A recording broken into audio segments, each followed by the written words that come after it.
Festiie fam, the time is now. Festival goers unite. Welcome to the Festiie Files, where we highlight inspiring individuals, inspiring personalities, and overall inspiring energies that all contribute to the festival experience. My name is Desmond Beristain, CEO and founder of Festiie, the Festival Smart Band.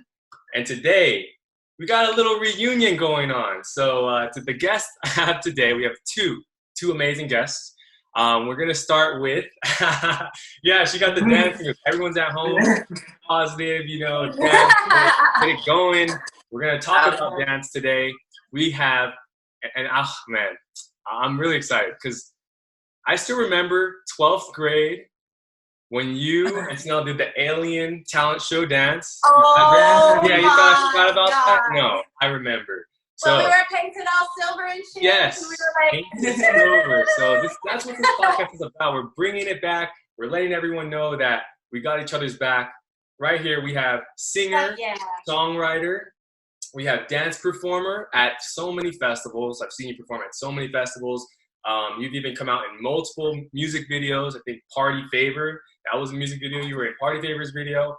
We're going to talk about your journey. Then you also have your partner in crime, the good kind of crime, dancing with crime.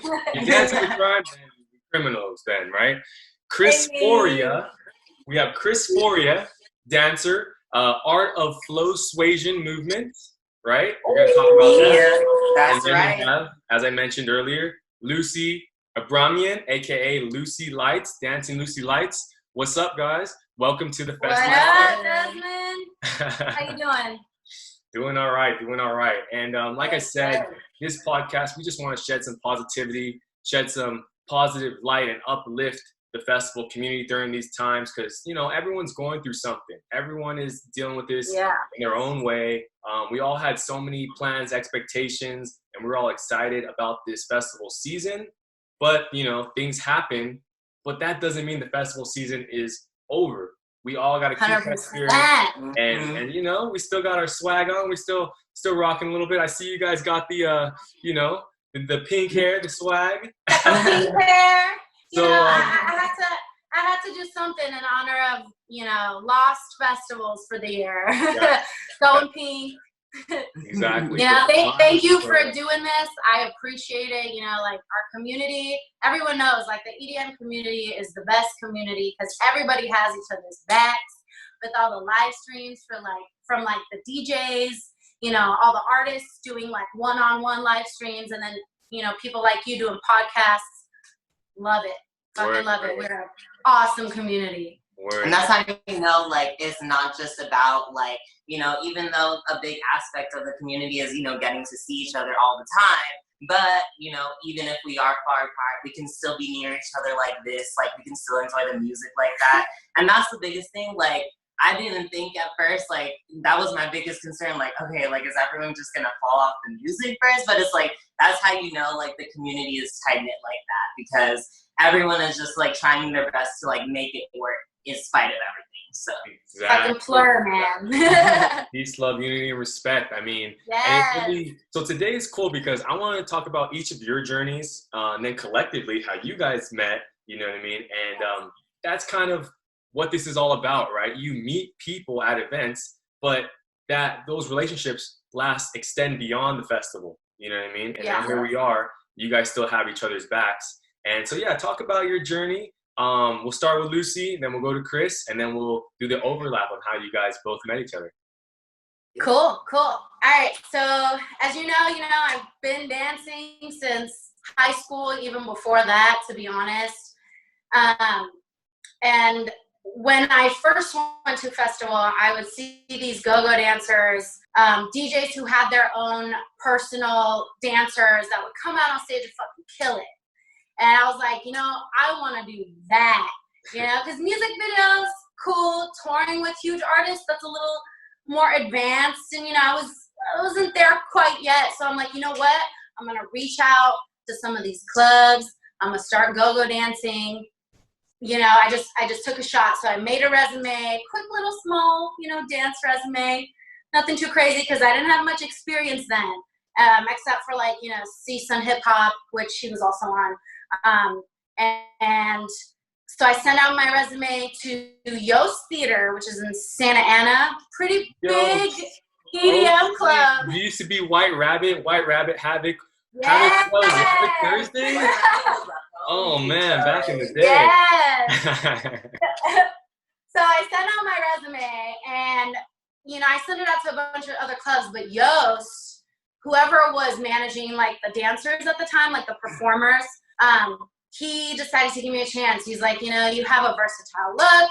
You have, you're a good dancer, whatever. We'll give you a shot. So after that was kind of like the stepping stone into like dancing for festivals. Like at first, I did my first gig and I was barely getting booked. And then as time went on and I was still dancing at the Yost every now and then, people were starting to take notice, like, oh, she's dancing for so-and-so, like, that's kind of cool. So then all these go-go troops started popping up and, asking me to join. I'm like, okay, cool, I'll take my shot, do that. And I joined this go-go group called Juicy. At the time, they were like, one of the biggest, poppin' go-go crews of the time. And they took me on, and immediately I got booked for a huge festival in South Padre. Can't remember what it's called, but it was for spring break. It was huge. There was like Chris Lake, Flex Pavilion, all these major names that we got to dance for. Calvin Harris. It was so dope. And after that, when people saw that, like, you're dancing at cool things, like, cool, we want to hire you. So I got booked for more club gigs, a bunch of music videos, like some for Yellow Claw, Ty Dolla $ign, like that was cool. And this was all from like freelancing. Like I never got with like an agency or anything like that. Yeah.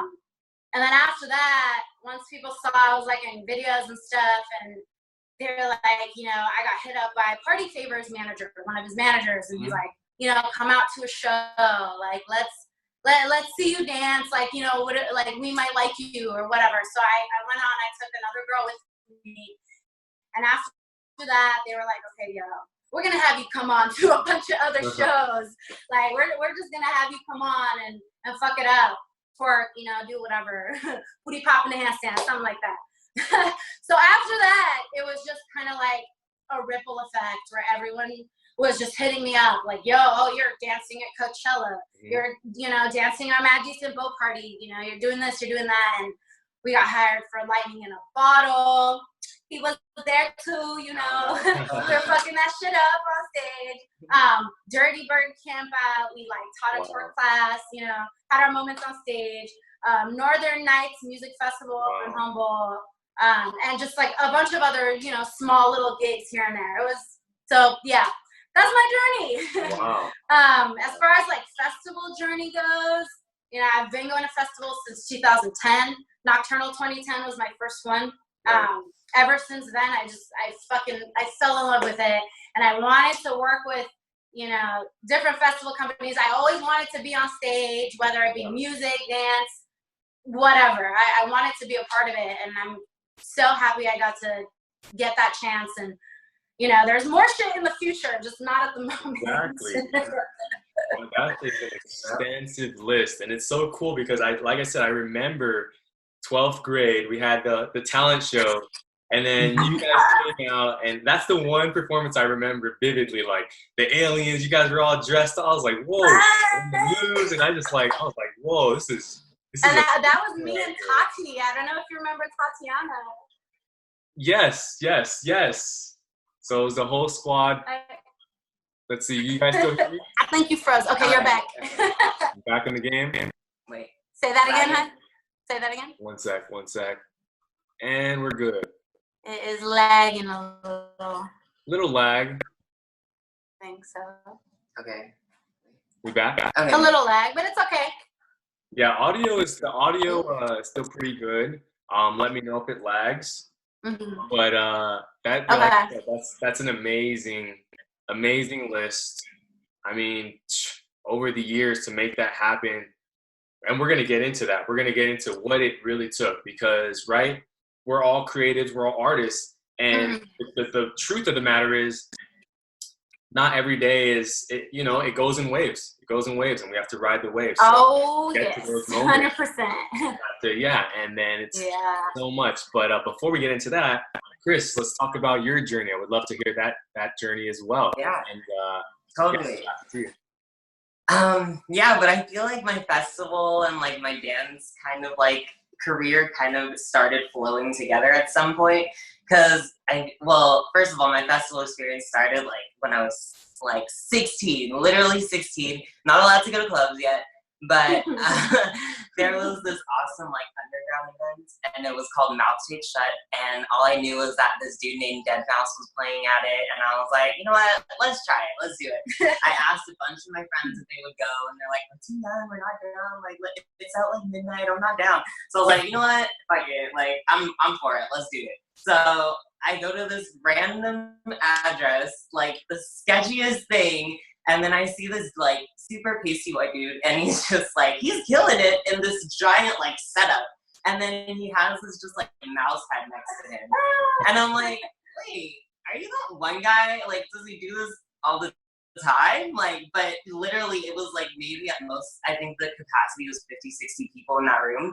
And then it was like he was streaming it, but they were doing it in like different locations. Like it was for a movie premiere or something. But like little did I know it was freaking Dead Mouse, and I was like, oh wait, you're that guy. But literally it just turned from that like, oh, you know what? I think I like this scene. Like you know, it was like just being in a dark room and filled with that music and that bass like hitting me. I was like, huh, this feels really good right now. And it's like, I think from there, that's where it kind of stemmed, where it's like, okay, let me start doing my research. Let me start looking into who these people are. And then it's like, from there, that's when I started learning, like, oh, there are other things like this that go on. Like, people have been doing this for a while. Like, that was just one that was super publicized. And, you know, it was like, eventually I started learning about other people like that. And then I think finally in college, it was actually after college where, you know, I basically finished off my degree, and it was like I was dancing with Season Hip Hop. And it's funny because we didn't even dance on Season Hip Hop at the same time. We just kind of knew each other because she was like right before, and then I was like right after. So that was crazy too. So it was like, you know, same people kind of yeah. And then so finally it just like, you know, I was getting to this point where it was like deciding like, okay, do I want to be like a typical industry dancer where I have to like fight for my spots? Like I have to be, you know, super by everyone else's book. Like, do I still want to be, you know, like, am I okay with that and being able to like do what I love, but having to do it for other people? Or do I want to take a different route with it?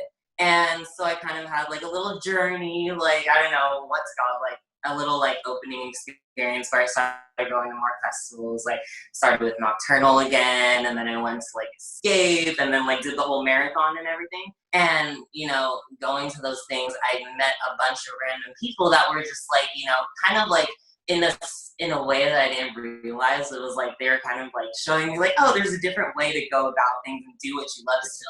So, you know, from there, like I remember it was like this random desert party out in the middle of the desert. Like this dude gave me like, you know, it was like this squad of like fire people, and they were like, oh, do you want to try a fire toy? Like try this out. Oh. And it's like, oh yeah, sure. So, you know, like I'm Hawaiian, so like some of these things are super familiar to me. So like toy, it's like, you know, the spinny like chain balls of doom.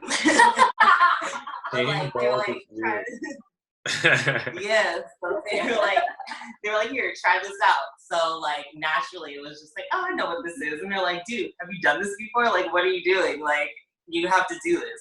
So it was actually like he gave it as a gift to me. He was like, dude, these are yours. Like, you killed it. Like, you need this. Like, and that's when I kind of learned like this whole community was all about like seeing what people have to offer. Like, it wasn't something where I was like, oh, like I assumed that like because you were over there just like, you know, lurking, that like maybe you have something to offer. It was just like people were so open and just so willing to like, you know, see what everyone else was about. And that was just honestly what got me into getting into festivals more and like wanting to experience it and wanting to be, you know, a part of the creative experience. because it was just feeling that, feeling that made me feel good inside. I was like, I've never felt like this, like, I don't have, like, I would have friends and, they were cool and everything, but it's like, it always kind of felt like, okay, I was, doing something else or like, doing my own thing. So it was cool to be like, oh, there's other people doing their own thing too. Oh, yeah.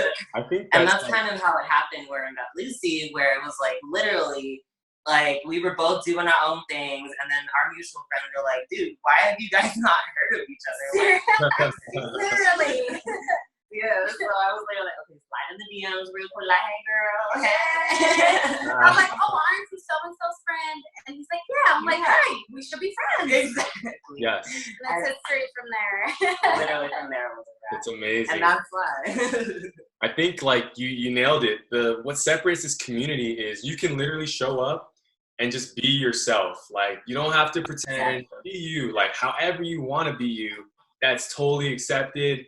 Like dance however you want to dance. If you see someone wearing something cool, tell them, hey, that is dope. And it's exactly, or teach me, yeah. And that's like the community right there. And then we're all connected in some way. So it's like literally 6 degrees of separation. I know this person and you know this person. Oh, cool. Oh, wow. I didn't know we had so much in common. So yeah, exactly. And you guys just, like I said, have each other's back and you continue to each grow. And it's beautiful to watch. So literally beautiful to watch, like on the stage, you know what I mean? We didn't plan that one.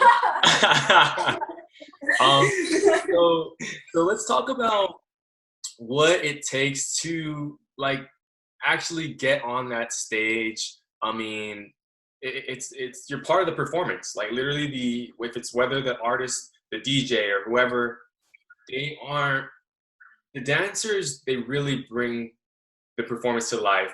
They really push out that energy. Maybe you guys could talk about what it feels like when you're up there.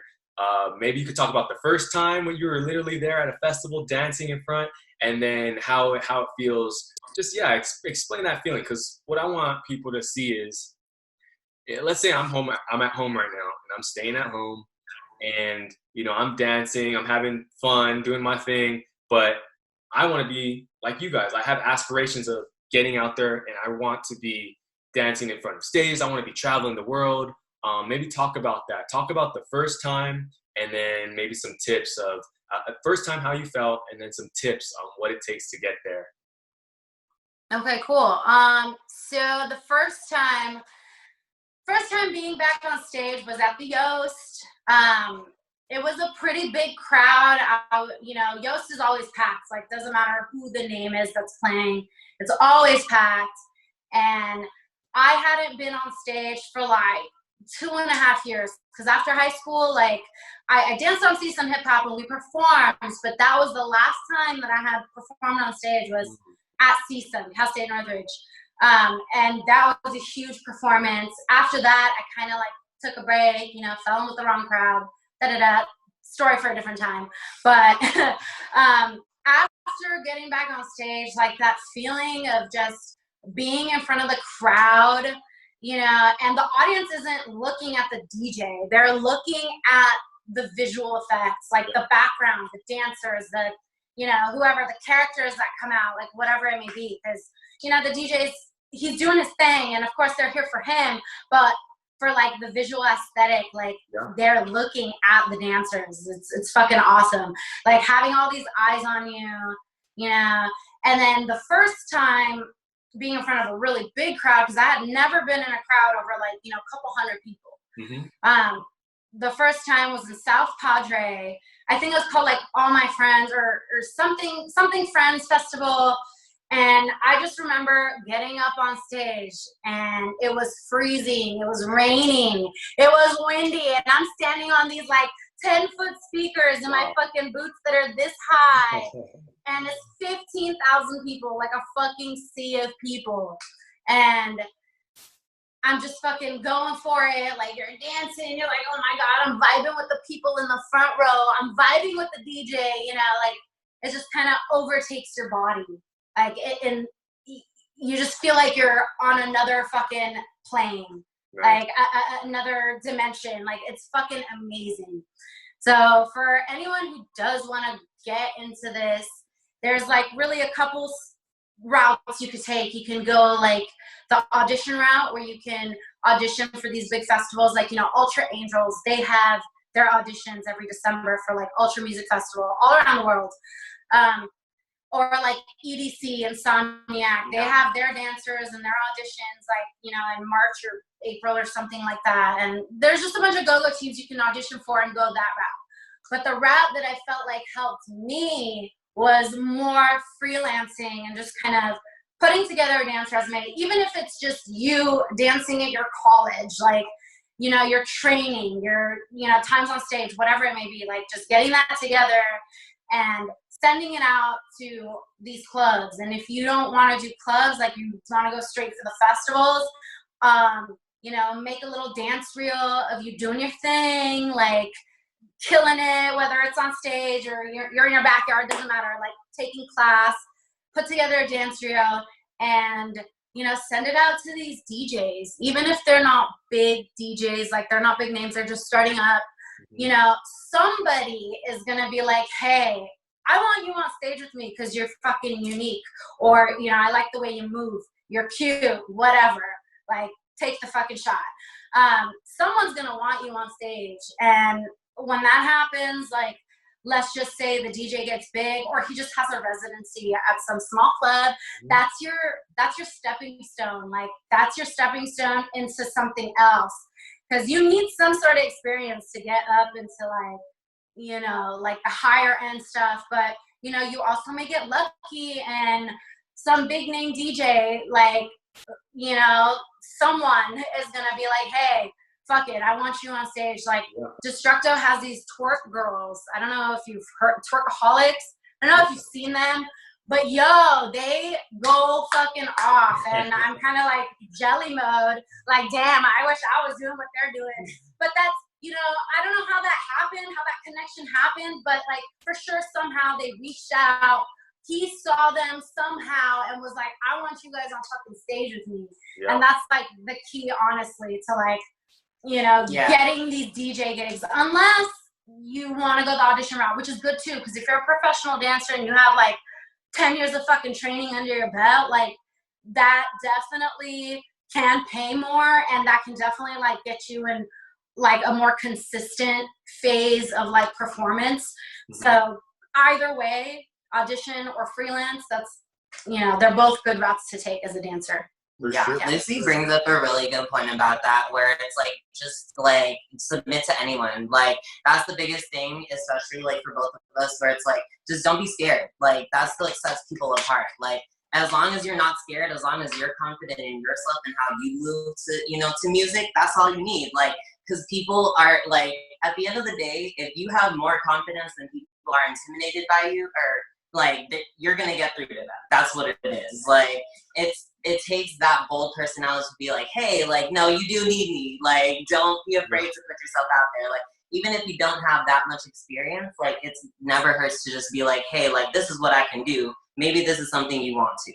Like, that's the big thing too. And the other thing is, like, other small steps always help. Like, you know, even just dancing a little bit every day. Like, you don't realize how much those little steps, like those little grooves, like how much those mean to you when you're at a festival and you're not thinking about it. And you're all of a sudden like, hey. I'll practice this in front of the mirror. Exactly. That's how you get noticed. Like, Totally people see your vibe, they see your energy, and they're just like, okay, like, let's vibe on that. Like, that's how, like, you bring that crowd in. Like, at the end of the day, a performer has to be able to bring in that good, like, they have to bring in the crowd. Like, they have to be able to keep your attention on the DJ, on the people that are on stage. So the more you're able to cast that energy out, it's like the more it projects and the more people are, you know, vibing off to it. Like, I literally think like the first time, like, I want to say like my big experience was literally like 2 years ago with Dirty Bird East Coast. We literally just made like a giant like cypher in front of the stage. Like our little dance crew started it, and then it was like all of a sudden turned into like the entire like festival just made this giant dance crew. Like Claude was looking at us like, hey, like, shout out to these dancers. Exactly, like, what's good? Like, Talk about that. You said lightning in the bottle, which, obviously I would love to get them on because I'm sure they would want to explain and just kind of get a little more personal with the community, because honestly, LIB was an amazing festival, and it's unfortunate what's happened. Would love to hear their side of things. Yeah. And be unbiased, because like I said, I believe it's an amazing festival. Talk about how you guys danced there and how that felt, and get back into that. Yeah. Honestly, Lightning in a Bottle was so surreal. Like, it felt like it was such a dream the entire time, because first of all, when she told me that we were dancing Lightning in a Bottle, I was like, okay, girl, like, since when?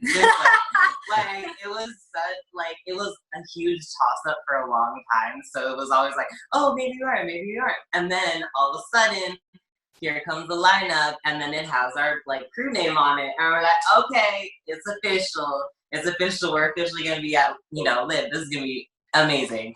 And honestly, I do, respect, the LIB community and the DUAB community, because as far as, making sure everyone's taken care of, making sure credentials and that type of thing are worked out, I feel like they're definitely on top of that.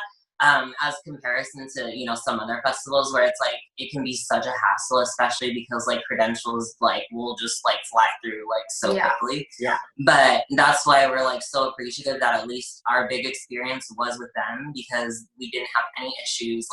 They took care of us. They made sure, they made sure we were set. They made sure we were ready for our performance. But as far as the performance itself, that was literally because Sango is a big name, and it's, people know Sango. It's not that, it's not that they weren't going to go to his set or whatever. Yeah.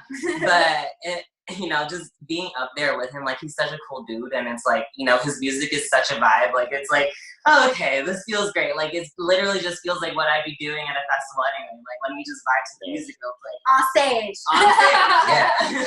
Exactly. Yeah, and that's why, it shouldn't, the performance itself didn't feel like, oh, I have to, do some stuff. It was okay, no, this is genuinely how I vibe to this music. And it's I feel comfortable to it. So it's let me do my thing, And it's it was great.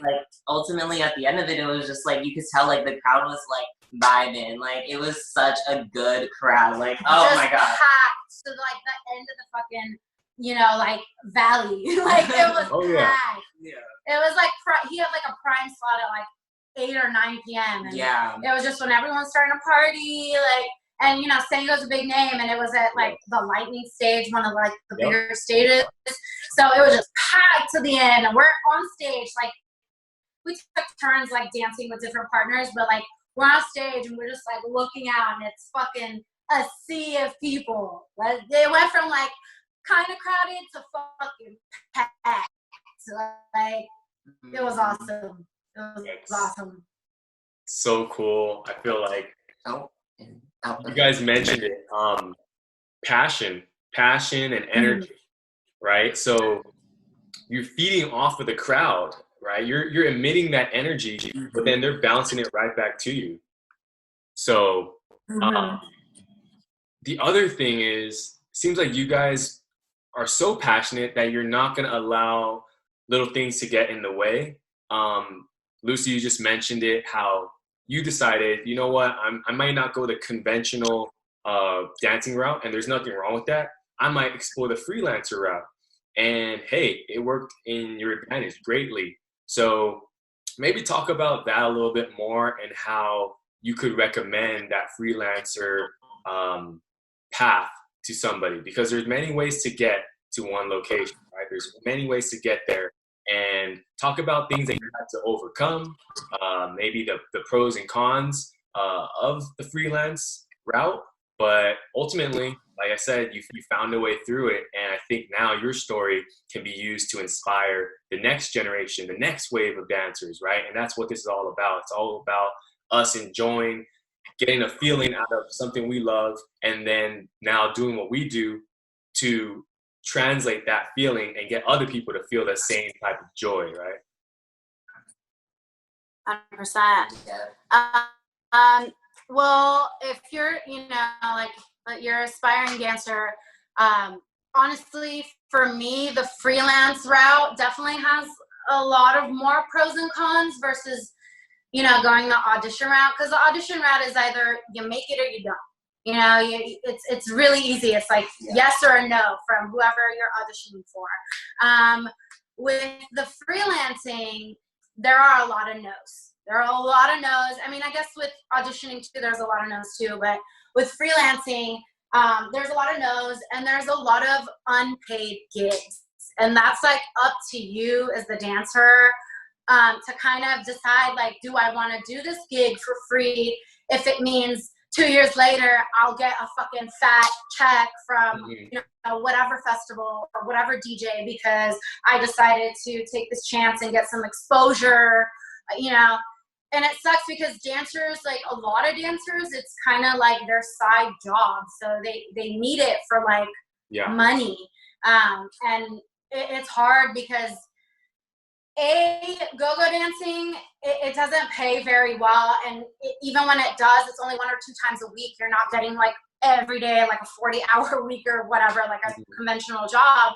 But if you're doing freelancing, there's a lot of gigs that are going to be like, you know, we'll let you perform, or like we'll have you perform for an artist pass. We'll have you perform for, you know, this for professional videos. Like it's a give or take. Like you either are going to be like, okay, I'm going to take this opportunity to help myself grow in the scene, or you're going to say no and go only take gigs that are like paid, because honestly, it takes a lot of unpaid gigs to get paid, like even just $1,000 in the 2 years. Like 2 years later, you're gonna get offered a gig and it's $1,000, or a music video and they pay you like $2,000. Like it really just, it depends on how much hard work you put in. And what a lot of people don't realize is that it's a lot of hard work and a lot of no's, a lot of unpaid gigs, a lot of, you know, stuff you honestly, like, you don't want to perform for free, you know. But if you're like super passionate about something like this, then you're gonna do it, because at the end of the day, I've taken a lot of free gigs where I've just danced because I wanted to be on stage. I wanted to make that connection. Like I wanted to, because you know, you're done dancing, you get off stage, and you're gonna like kind of network with everybody, whether it's the festival owner, like the DJ, the manager, whatever it may be. Like at the end of the day, it's like a networking opportunity, whether you get paid or not.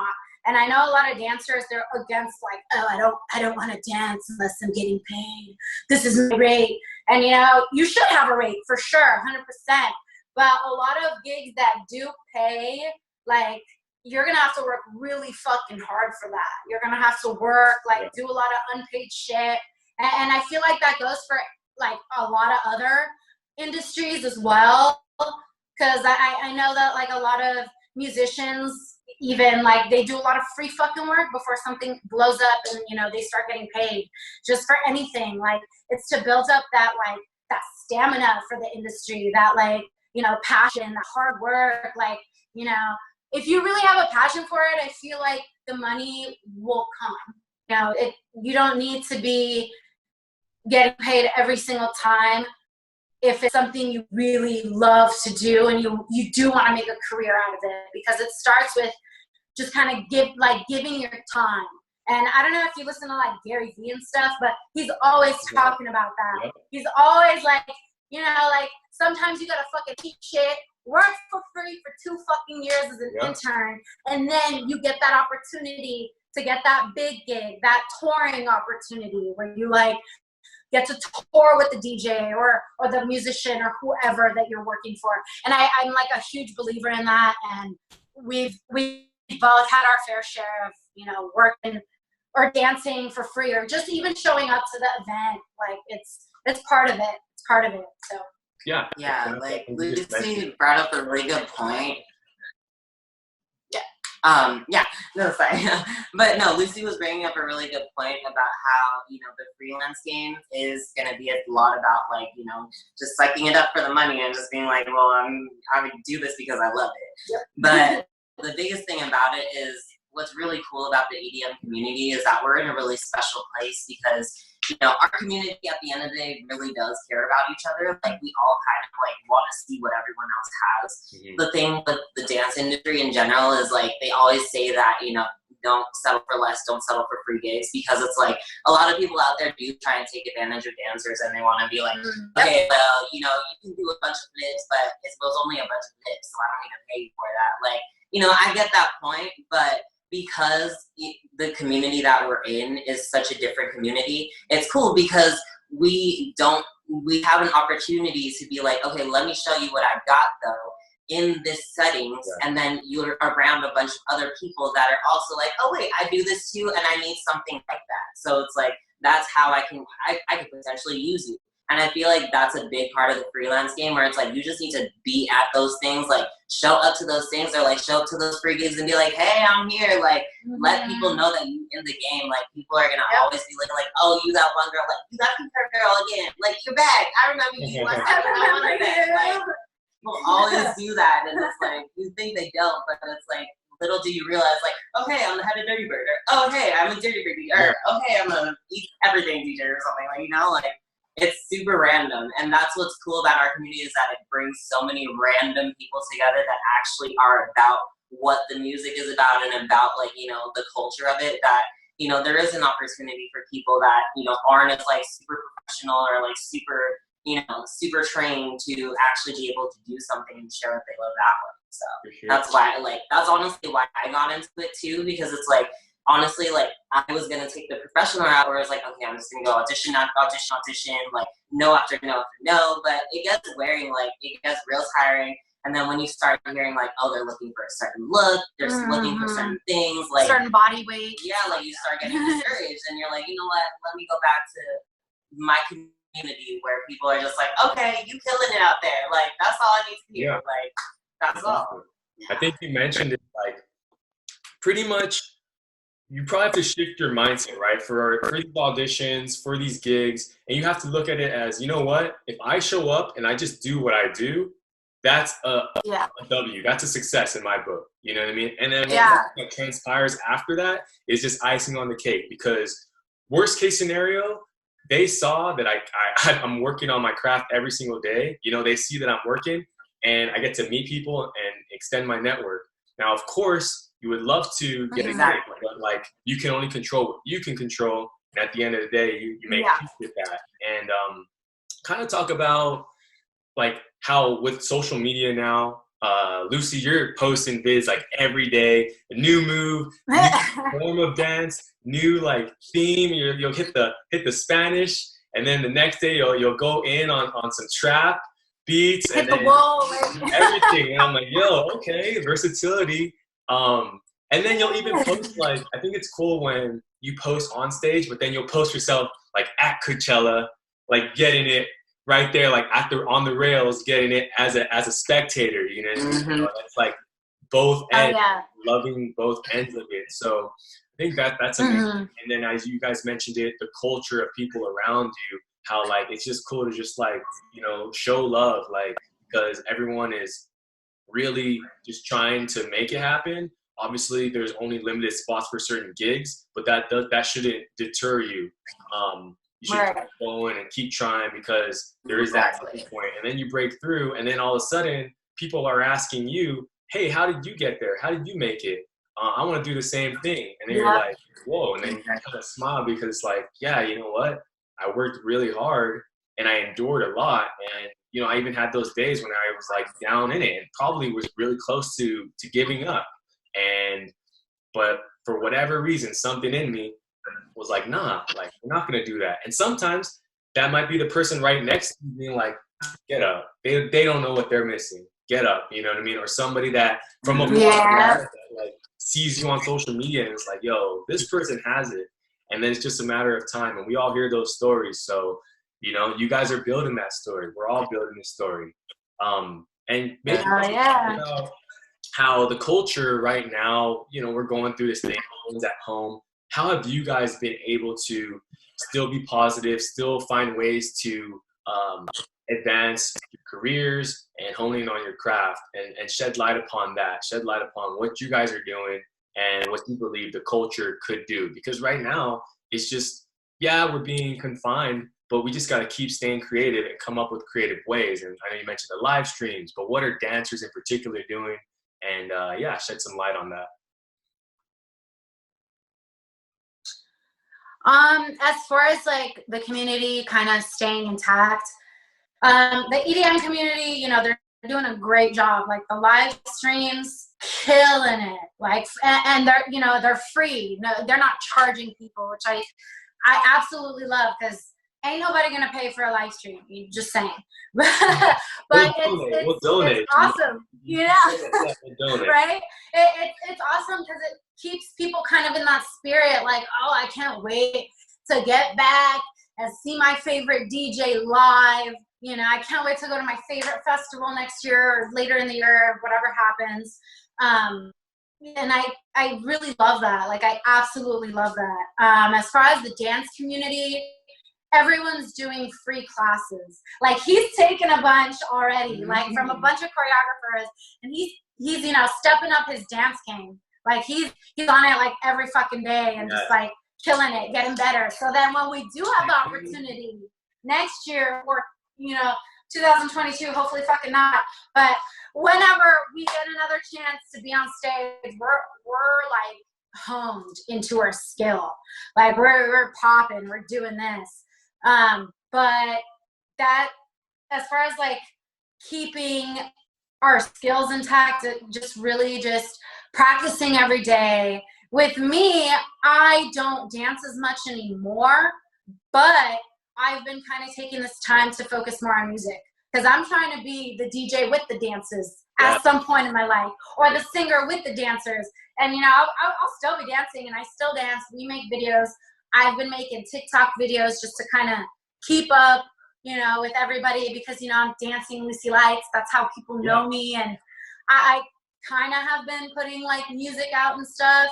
And during this time, I've just kind of been utilizing this, you know, like no work, no going out, and just kind of working on different skills like recording, writing music, you know, DJing. And, you know, I still keep up with the dance skills, but I've definitely kind of transitioned to a different stage of wanting to perform at these festivals. Like, of course, if I get the gig next year, I'm performing at the festival, but I want to kind of, you know, be a different part of the show now, you know, put out the music. Like, that's just something I've been wanting to do for a long time.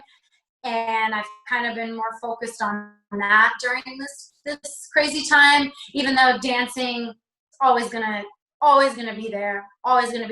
And for anybody who's taking this time to kind of chill out, that's cool, but have a balance and practice your craft. If you want to be on stage, if you know, you want to be backstage and you just want to do the lights, like, focus on whatever you want to do when festival season does like open back up in the future. And it's going to be quicker than you know, and you're going to be like, damn, I should have fucking practiced those splits. I should have practiced twerking more. Damn, like, fuck, I, you know, didn't do this and do that. Like, you don't want to like have that regret when festival season rolls around. You have a whole year to, you know, make shit happen for you.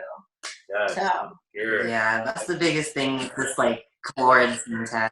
Yep. Like, it's definitely been a time where people have been like, you know, refocusing and just like taking that time to look inwardly as far as like their priorities, and like kind of being like, okay, so what do we do now?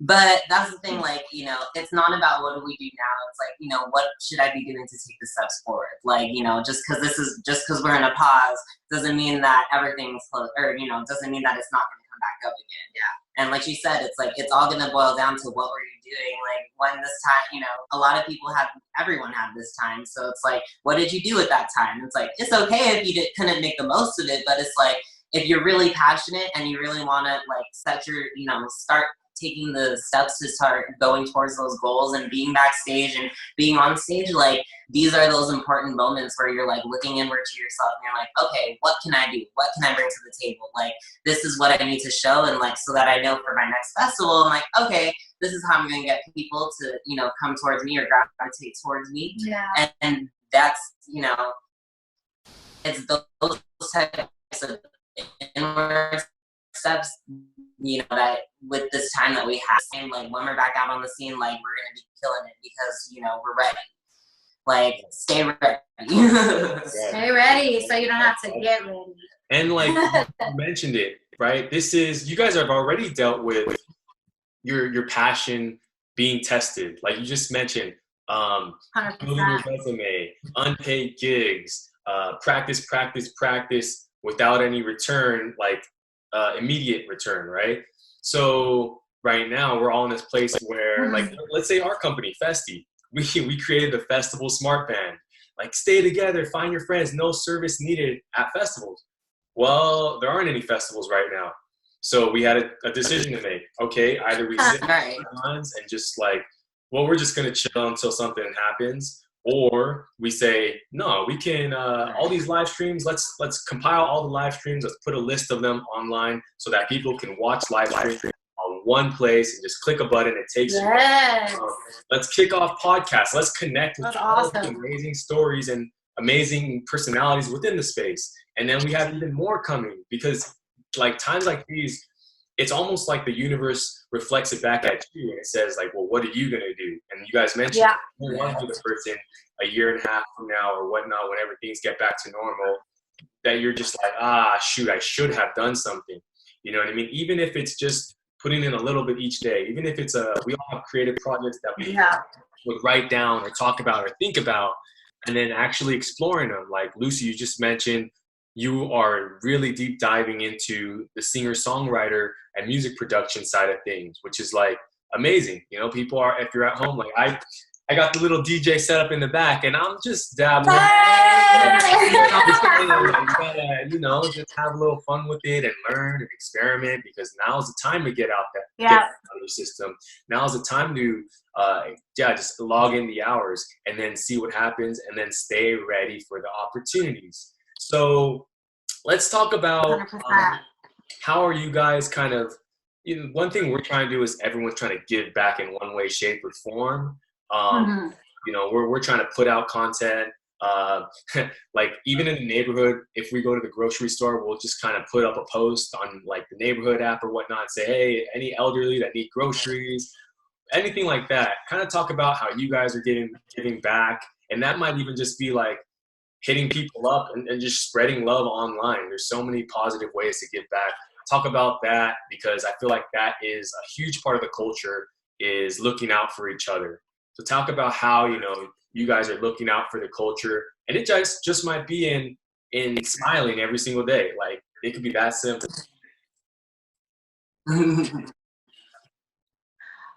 Well, with me personally, and I know him too, like we've kind of been trying to stay consistent with like our dance videos, because, you know, everybody knows us as dancers. Nobody really knows our like musician side just yet. So we've kind of just been like, you know, making TikTok videos, just regular dance videos. We've been filming content. Like we just filmed a music video, like a, you know, like in our house music video for our friend who's, you know, coming up on the scene, Space Race DJ. He's kind of coming up on the scene, and he has a quarantine and chill song, and he wanted us to kind of film a video for it, and we did that.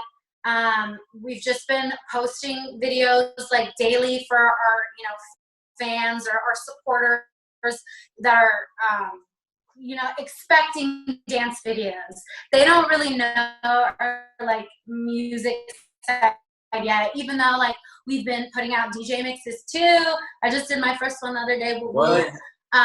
But you know, are like, yeah, I'll send you the link to that later. But we've kind of been, you know, trying to keep everybody happy. Like nobody wants to see like depressing content right now or news. Like I get it, like it's cool to keep up with the times and stuff like that, but for us, like we want to see creative shit, and I know other people do too, because it kind of turns off that like stress and anxiety from the real world outside. And the fact that you're stuck inside and all this shit is fucking happening out there, like people just want to see creativity. They want to see music. They want to see dancing. They want to see art, you know. And I think like with us doing that, maybe it's helping a small portion of the community, but at least we know we're doing kind of a small little piece of keeping everybody sane throughout these times, like whatever it is, you know, even if it's just sharing a playlist on Spotify that you really liked and it's, you know, house music, techno, whatever is your style, like, yeah. That's it. No, yeah, definitely, like, this time has been, like, you know, a big way that I've been trying to, like, get people to kind of, like, get their mind off it is, like, kind of been challenging them to, like, okay, you do something creative too. Like, last week was my birthday, and, like, I couldn't think of anything to do, so I was like, you know what, this is what I'm gonna do. Everyone has to do, like, a birthday challenge, like, just create something, like, do, like, a dance, sing something, like, make a little something, like, it doesn't have to be good, just, like, make something, so that, you know, get your hands busy or something. And it was crazy because I didn't think that anyone would respond. And, like, literally, like, a bunch of people were like, oh my God, this is a great idea. I want to do this for my birthday. Like, literally, and I just got some in the mail yesterday. I was like, oh my God, people actually get this. This is great. But, you know, it's like those little things where it's just, like, it's just keeping people's spirits up. Because it's, like, it's such a weird time. And it's definitely a dark time where it's, like, people, like, your natural instinct is just to want to be scared. So it's, like, why not change, you know, rewire that, like, work on, like, change that mentality of, like, okay, well, you know, just because we got extra time, like, let's do something with it, like, let's do some content, let's push something out there. Or, like, just the same thing as we were talking about, where it's like, maybe it's even just to work on that craft, like, get your mind off of everything that's actually going on, because it's like, at some point it's gonna be over, and when you come out of it, it's like, what are we gonna have when we came out of it? Like, were we just scared the entire time, or are we gonna say that, like, no, like, we've, you know, it's business as usual, like, we worked around it, like, we worked through it, and we're better for it, so. For sure. Amazing. I think, you know that you gotta tag Festiie then, when you're doing your challenges, tag us, because we'll get in on the fun. We've been, I know! Now we know. Yeah. So you mentioned it. Well, let's talk about actually some of your project, Chris. So I saw your page and mentioned the Art of Flow Suasion movement. Maybe you could talk about that, because that seems pretty. Yeah. So actually, that, you know, my birthday challenge was kind of like, you know, part of that whole thing, because the Art of Flow Suasion basically talks about flow, because flow is supposed to be like the happy medium between something that you can do very well and something that you're very passionate about. And then at some point you get into a flow of it because you know, you've done it so long, you're so good at it, you're just like, oh, like, this is autopilot, like, you know, and it comes out well. So, like, that movement is more about, like, you know, find that medium, find that thing that kind of gets you into that Zen space where you're like, okay, like, this is super easy for me, and it's something that I can create something amazing out of. Like, that's, you know, because everyone has it in them as far as, like, having some sort of creative energy. And sometimes it just takes a little bit more, like, you know, pushing to get it out. But, you know, there's always something in someone, and once you find it, you get to that point where you're just like, wow, like, I can create something super dope with this, and it's not even hard to do either. Because a lot of people think that, like, you know, especially with, like, dancing and, like, the stuff that we do, they're like, oh my God, this is too hard, like, this is beyond me, like, no, like, I'm done, you know, like, it can be real intimidating, but at the end of the day, like, it's like, no, we just created it to, like, it took that practice to make it look easy, and then it's like, to repeat it back where it's just like, okay, it was actually super easy, but it was actually really complicated, so. It's easy because you're in the flow. Yes.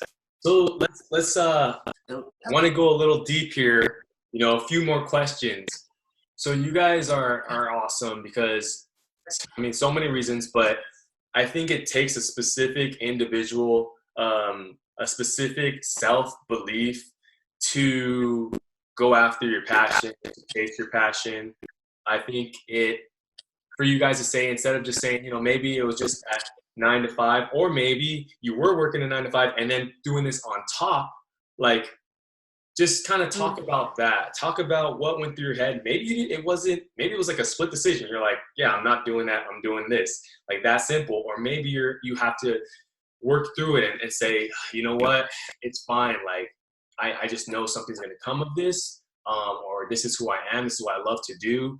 talk about that, because I feel like anyone that has to chase, that goes after their dream and wants to pursue their dream, and anyone that ultimately succeeds in bringing it to life, you have to deal with kind of that personal battle, because, you know, there's always somebody saying whatever, but ultimately, once you decide to break free, it's liberating. So maybe you guys could talk about that on that personal level. So as far as like kind of like a mantra goes, something that kind of keeps us going, at least for me, hard work will beat out talent any day. And I say this because I'm not like the best dancer, as far as like, if I went up against a professional dancer, that like the ones you see on Instagram, like it's kind of like, you'll see the difference. Like, I'm not saying that I'm a bad dancer or anything, but like, as far as like being a trained dancer, I was never really professionally trained, but I've seen a bunch of trained dancers who haven't had the opportunities that I've had, only because I worked hard. And like you said, like, you know, if I worked a 9 to 5 and still did this on top, I used to work 10-hour shifts. I used to work at this cannabis dispensary, and we had 10-hour shifts, and I would work, you know, 5 to 6 days a week, and I would still, literally forever, and I would still, like, you know, and have these gigs. I would take the time off and I'd go to them.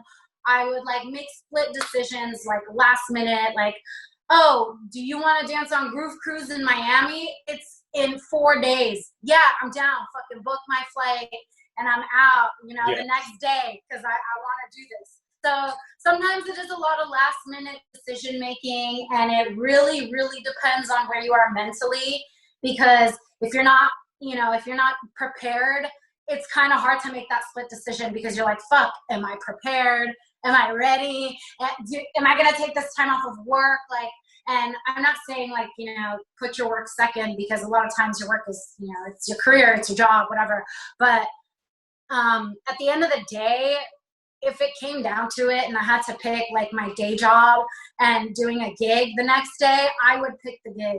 And there's been so many times where I've done that, even if it paid, or it paid less than my, you know, day job or whatever it may be. I always took that last chance, because if sometimes the best gigs are the last minute gigs, and you want to grab that shit by the fucking horns and be like, I'm ready, you know, because, you know, your day job, it pays the bills, but I want something to like, you know, feed my soul, my like heart and my passion. I mean, unless you're doing your job is your passion, then fuck yeah, dude, like all the power to you. But I know a lot of people are out there working 9 to 5 with a job that they don't really necessarily like, or a job that kind of brings them down. And I speak from experience, from like past work and stuff. Like, picking the gigs is something you have to do if you're really, really passionate about it. Otherwise, you're always going to go with the money. You're always going to go with what pays more, or what's, you know, paying the bills. And I get that, because I've sacrificed some gigs because I had to pay, you know, rent or a car payment, whatever. So I know, you know, it's just, you're going to have these decisions all the time, and it's just a matter of balance. Sometimes you're going to go with that gig. Other times you're going to go with paying your bills, and there's nothing wrong with that. And if you miss an opportunity, you miss an opportunity. It's not a big deal. Like, there will be more. There will be tons of more. You just have to keep working hard and hard. Like I said, hard work, you know, will beat talent any day. You could be the most talented dancer, but if you're not putting yourself out there, you're not going to book the gigs.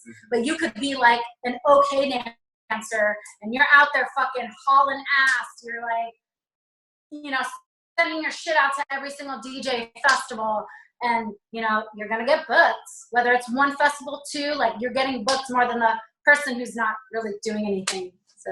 Yeah. And that's what it boils down to when it comes to the freelance game. And just like, if you do really want to be a part of this, like, it's going to be a bunch of decisions, like a bunch of split decisions, or like, you know, crossroads every time. Like, there's never going to be one solid one that's going to kind of like turn it around. It's always just going to be like, you know, you're always going to have to think about it. Like, you're always going to have to kind of like look into the future a little bit and see how it's going to help you out and what you're going to benefit from the most. Because, you know, at the end of the day, like the EDM, you know, as far as like EDM careers, a lot of them do end up being like a seasonal thing, or they only end up being for certain amounts of time. And because of that, it makes it hard to make it a stable thing. And it's like, you know, we all gotta pay our bills. Like, we can't tell the government, like, okay, we didn't get our money this week, we didn't get paid, we need a gig. Like, they ain't gonna take that. Like, and that's why, you know, there are gonna be times where you're gonna be like, okay, well, I still need something that I need to, you know, so that I can fall back on, so that I still can make my presence known at these things.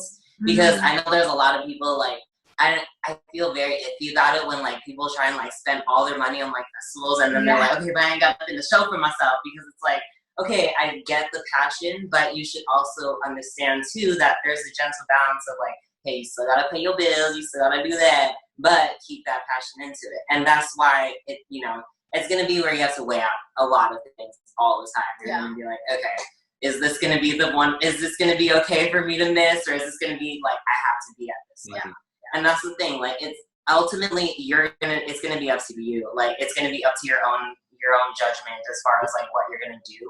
But, you know, to a degree, like, you're definitely gonna have your passion play into it, where it's like, okay, like, I can struggle for a little bit so that I can make this happen. Like, there are always things you can be willing to compromise for. It's like investing in your dreams, basically. Exactly. Yes, and I think you guys mentioned it. You said there, and then don't beat yourself up if, like, yeah, you do have to pass up on the gig. You know what I mean? Yeah. That's why you should just be working hard to be ready for the next. And it's kind of that whole ebb and flow of things. So, I mean, it's amazing. Like I said, it's just great to see what we're doing here. We like to bring in different angles, different stories. And you guys, it seems like you're just continuing to build momentum, continuing to move forward, whether it's dancing, you had the songwriting. How can we find you guys? What are your IG handles, social media handles? Do you have a website? All that. Okay, got you. Cool. My IG handle is DancingLucyLights. Pretty much that's like my handle for everything, if not like a variation of it. Dance Lucy Lights on Twitter, LucyLights_ on TikTok. I do have a YouTube, but I'm not so savvy on it, so don't take me for that. But and then I kind of keep my presence just on Instagram, Chrissphoria, ChrisSphoria, just because it's easier to curate like that, and it's easier to just kind of filter from one source versus like a bunch of sources, because it's hard to keep up. I'm not gonna lie, like, you know, I can do all the TikTok dances, but like posting on the shit, like, post them on Instagram. That's our main source. That's where we have most of our supporters. Like, Facebook is cool, but Instagram is where we have most of our support and most of our, like, you know, people kind of hyping us up. So, yeah. Awesome. Well, you know, we appreciate you guys for jumping on Festiie. We definitely support and love what you guys are doing. Keep pushing out the wave. I mean, like I said, people are looking, and you're inspiring people that you don't even know. You know what I mean? You don't even know you're inspiring them, but you can just so sending the vibes to you guys, and thanks for jumping on podcast. Peace, love, unity, and respect. Everybody stay safe. Get to work, making something happen, because once this community comes back, we're coming back stronger than ever. Oh, man. That's right. Here's the proof. You guys. Thank you guys. Thank you so much. Peace.